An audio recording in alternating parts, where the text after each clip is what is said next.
कोर्टाने POPवर बंदी घातलेली आहे। त्याकरिता मूर्तिकारांनी मुंबईमध्ये महासंमेलनात सहभागी झाले होते। काही मूर्तिकार सध्या माझ्यासोबत आहेत, त्यांच्याशी बातचीत करूया। मला सांगा, तुम्ही या संमेलनात सहभागी झालात, नेमकी काय काय झालं? या संमेलनात आम्ही सहभागी झालो मोठ्या संख्येने। म्हणजे आमची एक ताकद दाखवायची आम्हाला होती आणि जे CPCने गाईडलाईन POP संदर्भात लादल्या गेल्यात आमच्या, त्या पूर्ण चुकीच्या आहेत। त्यामुळे आमचं सरकारला गारण आहे की याच्यात आपण सरकारने आम्हाला मूर्तिकारांच्या पाठीशी खंबीर उभं राहून मदत करावी।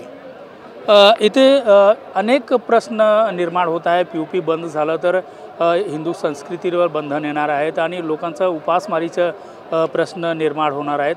इथे आशिष शेलार आले होते, अदितीताई तटकरे होते, नेमकी काय चर्चा झाली आणि तुम्हाला काय वाटतं याचं? सर्वप्रथम माझ्यासोबत आहेत महाराष्ट्र मूर्तिकार संघटनेचे अध्यक्ष अभय म्हात्रे यांनी आता सांगितलं की जर POP ही जर बंदी झाली मूर्तीवर, म्हणजे मूर्ती करण्याची बंदी झाली तर आम्हाला फार म्हणजे संकटात जावं लागेल, कारण आमचा जो व्यवसाय आहे त्या व्यवसायाला तोंड द्यायला लागेल। आज आमच्याकडे म्हणजे मी रायगड जिल्ह्यातला पेन तालुक्यातील जोहे गावचा मूर्तिकार कारखानदार आहे आणि त्यामुळं आमच्या विभागामध्ये नाही म्हटलं तरी 800 कारखाने आहेत आणि या 800 कारखान्यामध्ये जवळपास लाखोच्या वर कारागीर काम करतात। त्या कारागिरांवर उपासमारीची वेळ येईल जर महाराष्ट्र शासनाने जर निर्णय चुकीचा घेतला तर। परंतु शासन हा चुकीचा निर्णय घेणार नाही, कारण शासन देखील आमच्या मूर्तिकार संघटनेच्या बाजूने आहे आणि ते सातत्याने राहतील, यात आम्हाला काही संकोच नाही आहे। तुम्ही अध्यक्ष आहात, महाराष्ट्रभर फिरत आहेत, मूर्तिकारांशी भेटत आहेत, वेगवेगळ्या मंडळांशी भेटत आहेत। नेमकी हे जे POPवर बंदी आलं तर काही लोक म्हणतात की त्याच्यावर काही निरीक्षण झालं नाही, त्याचं नुकसान आहे की नाही आहे, हे सगळं काही झालं नाही आणि कोर्टाच्या आदेशवर जे सरकारी अधिकारी आहेत ते बंदी आणत आहेत। कोर्टाचा आता अंतरिम निकाल आम्हाला दिलेला आहे, अंतिम निकाल दिलेला नाही। POP हे पर्यावरणपूरक आहे, हे आमचे मत मूर्तिकारांचे नसून हे मत आहे शास्त्रज्ञांचे। त्यामुळं कोणतंही आपलं समिती संघटित करून विचारविनिमय न घेता आमच्यावर हे गणेश मूर्तीवर POP लादलं गेलं आहे। तर सरकारला याच्यातून एकच विनंती आहे की आमच्या बाजूने तुम्ही बाजू आमच्या मूर्तिकारांची घेऊन हे संकट दूर करावं।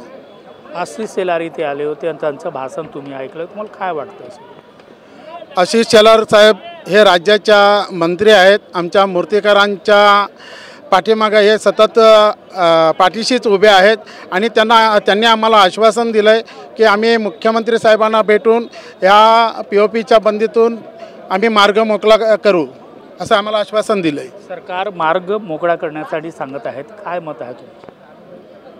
सर्वप्रथम सांगू इच्छितो की आपले जे पुणे NCLचे जे 5 शास्त्रज्ञ आहेत त्यांचं 2014 साली प्रकाशित झालेलं डोळस पर्यावरण हे जे पुस्तक आहे त्याच्यामध्ये मेन त्याचं हेडिंग आहे वैज्ञानिक अंधश्रद्धा प्लॅस्टर ऑफ पॅरिस आणि ह्या पुस्तकात संपूर्ण प्रकारचं संशोधन दिलेलं आहे की POP कुठल्याही प्रकारे घातक नसून ते पर्यावरणाला पूरक आहे आणि तरीसुद्धा CPCBच्या गाईडलाईननुसार जर POPच्या मूर्तींवरती जर बंदी आली तर त्याच्यातून मूर्तिकारांचं खूप मोठ्या प्रमाणामध्ये नुकसान होणार आहे आणि हे नुकसान होऊ नये म्हणून राज्य सरकार आणि केंद्र सरकार यांनी आमच्याबरोबर असावं आणि हा उत्सव वाचावा आणि मूर्तिकारांनाही रोजगार मिळावा, अशीच मी सरकारकडून आणि राज्य सरकारकडून केंद्र सरकारकडून दोघांकडून अपेक्षा ठेवतो।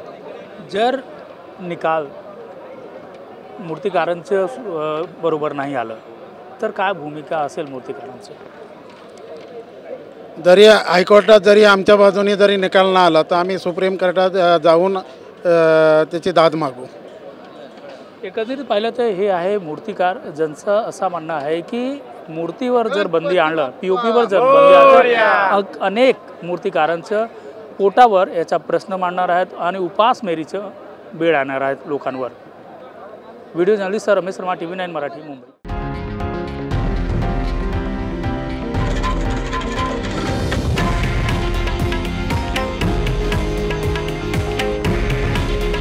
हे आहे देशातील नंबर 1 न्यूज नेटवर्क आणि आपण पाहत आहात TV9 मराठी।